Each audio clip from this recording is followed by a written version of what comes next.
bike goes. So where we left off in the last episode, guys, is I talked to you that I thought I needed to order a chain. Let me bring you up to speed. So I bought it cheap. I've been working on it. If you haven't seen the other episodes, I'll put a link up above. We found some crash damage that had been hidden, and we got that sorted out. Ended up putting new forks on it, and now we just got a little bit of stuff left to do, and that includes putting on chain and sprockets, and I've got those ordered. Those should be in here pretty soon. I ordered them. I expect them in this week. Probably won't be in time for this episode, but yeah, I have ordered them, and we'll get them here. And you know, that's something you don't really want to cheap out on. Somebody mentioned in the last episode about, you know, driver safety course. You know, give you a little history. I started riding dirt bikes when I was 2 years old, and then I just naturally progressed. I wanted to race for a while. I had an opportunity to race motocross, but my folks, rightfully so, they said no. They put their foot down on it. They didn't want the kid getting hurt. I get it. Then I slowly progressed into street bikes, and I've had a bunch of street bikes over the years. And someone mentioned that, you know, after a while you tend to get a little rusty, and I think you do. I don't know. I've never taken a formal safety course, but you know, guys, that's a great idea, and I think now you have to anyways. So this is what a safety course looks like. I'm on one right now, and don't tell me what it is, but you know, you got 40, 50, 60, 70, 80. I'm guessing this may be a braking course to see how you are for braking. Then you've got some slaloms here, but you know, I don't know how standard this is, but if you're wondering what a motorcycle safety course looks like, well, you're looking at it. And I don't know what we're supposed to do, and I don't really want to mess up. You know, this is some guy's private, you know, this is his business that he does, but figured I'd just kind of show it to you. You know, you guys could look at it, and I watch them sometimes. I come down here, and when I drive by, I see them. I see the guys out here. Oh yeah, maybe I do need one. Look at that. Yeah, figured I'd just kind of show you what the motorcycle safety course looks like. So yeah, if you guys are thinking about getting a motorcycle or something, and it's not necessarily a requirement for you to get your license to get it or your permit, well, it's probably a good idea. You know, I never had to do one, like I said, by requirements, but yeah, probably not a bad idea. I laughed on that last video, guys. I'll put a link up. Boy, apparently our roads here in Maine are terrible, huh? You guys commented all the time about how garbage our roads look, and I think we just kind of take it for granted, but yeah, I think they are pretty nasty.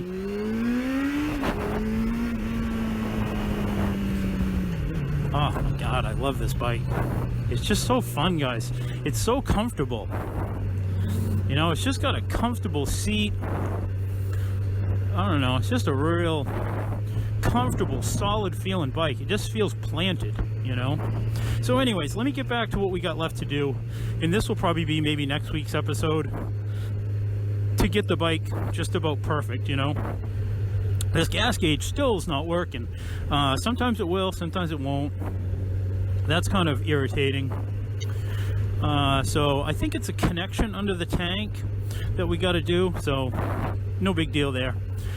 And I ordered new chain and new sprockets, and I got it's a DID size 530. It's an X-ring chain, and I got so I got that, and I got chrome moly sprockets, steel for front and rear. And I really want to go taller on the gear for this, meaning that when I take off or I'm driving at cruising speeds, my RPMs are lower.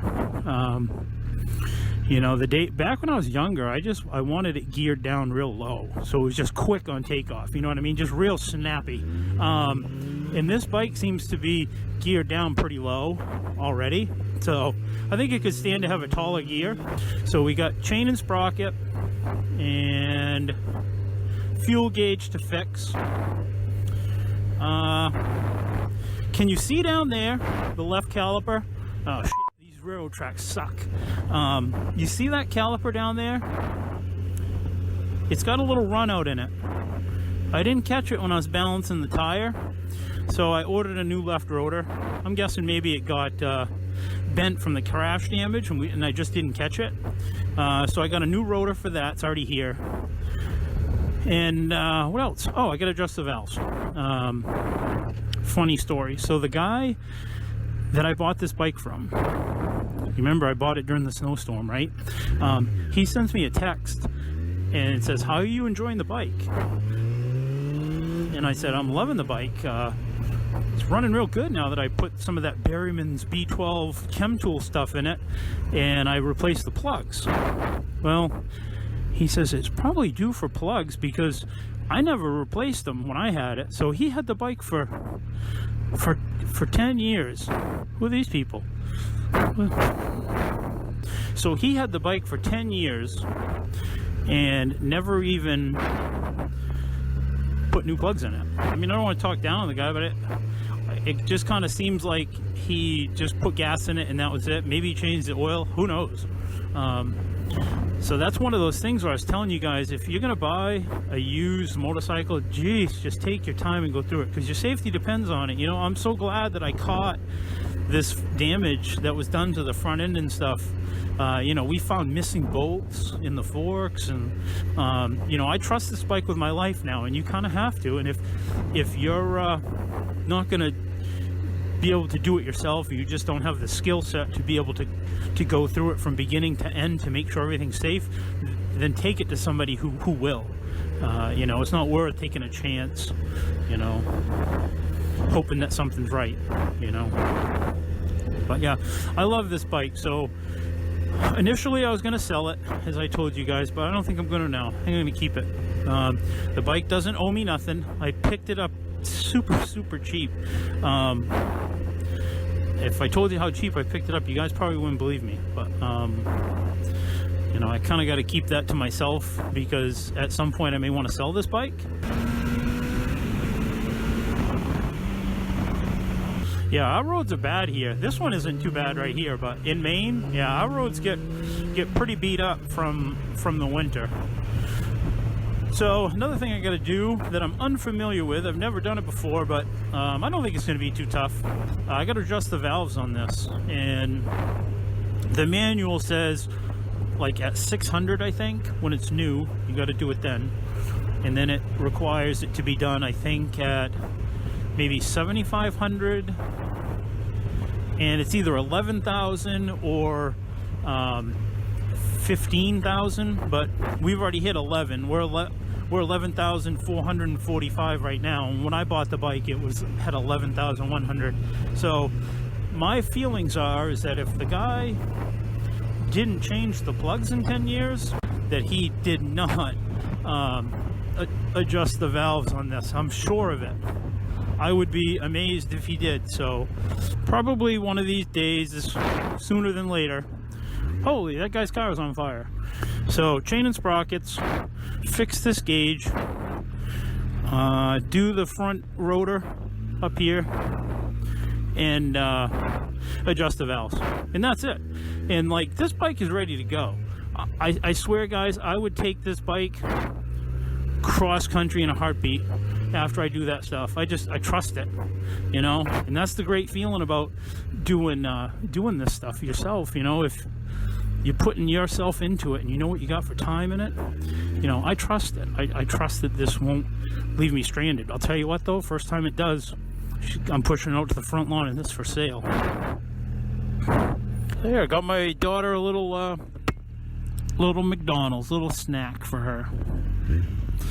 So now I'm gonna go over and see my grandson. See if we can get out of here without wrecking it.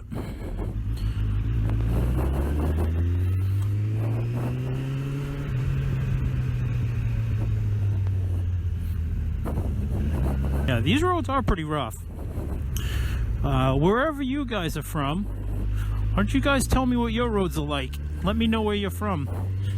From what I gather, our roads are pretty bad compared to everybody else. So I'm here, you know, for you guys that are kind of like myself, a little geographically challenged. Maine is the northeast part of the United States, top right corner.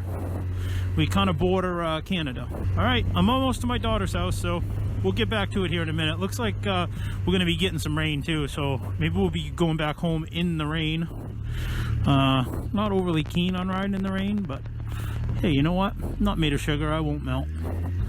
So that was nice. I got to spend a little time with my daughter.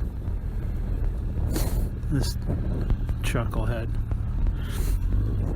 So apparently this guy lost his transmission, according to him.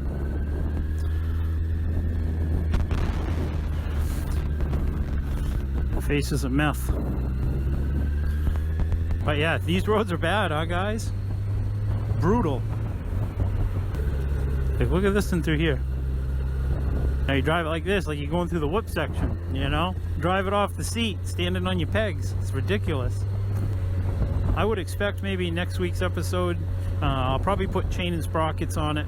And I don't know if I'll have time to sink the carbs. I mean, not sink the carbs, but adjust the valves. I'd like to. I'm hoping that maybe for next week I can do that. But hard to believe that our state, the state of Maine, is one of the highest taxed states in the country. Doesn't it appear that they're going to road maintenance, or does it?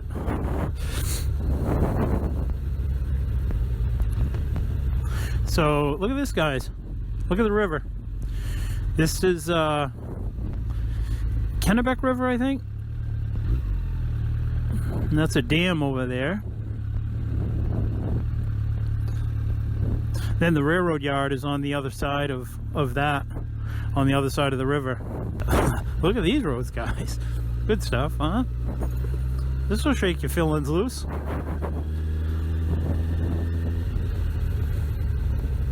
That's a good one. Now this over here, right in front of me, you see that big tall smokestack there? That's part of the paper mill in this part of the this is what's considered central Maine, and down there you see all that, that's all warehouses now, for a place called Martin's. They're like a huge liquidation place. They buy out buildings, they buy out businesses that, you know, go bankrupt, or you know, fire sale stuff, and they offer at discount prices to the public. Geez, I feel like I'm motocrossing, guys. I feel like I need a knobby tire. So yeah, all down through here, that's all used to all be paper mill down through there. I can't remember, Scott Paper maybe? I don't know. I don't know. There's a sign up here, we'll take a look. Do not blow your air horn for service. Use the CB radio. Well, this place hasn't been in business for years. Huh. Interesting. And there's part of the mill. That place is massive down there. So it goes all the way up there, all the way over there, which is where you saw that big tower. It's huge. I wish I had a drone. I'd love to fly a drone over all that. Wouldn't that look cool? That rail yard's pretty cool. I don't think we can get down in there though. So this is the Central Maine Veterans Memorial Park.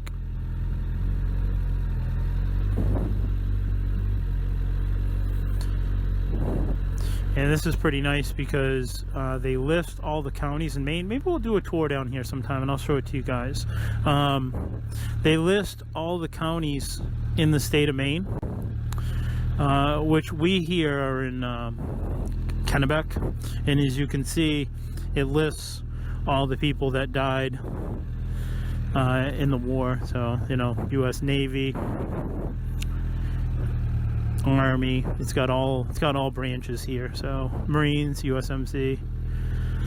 So yeah, I'll bring you in and show you guys. There's a plaque down here. It's a pretty nice place, and the good thing is that people respect it. They don't, you know, it's always kept clean down here. They don't, a lot of times you get these type shrine places and it invites kids to hang out and desecrate it, you know. So for the most part, that's always been nice every time I go there.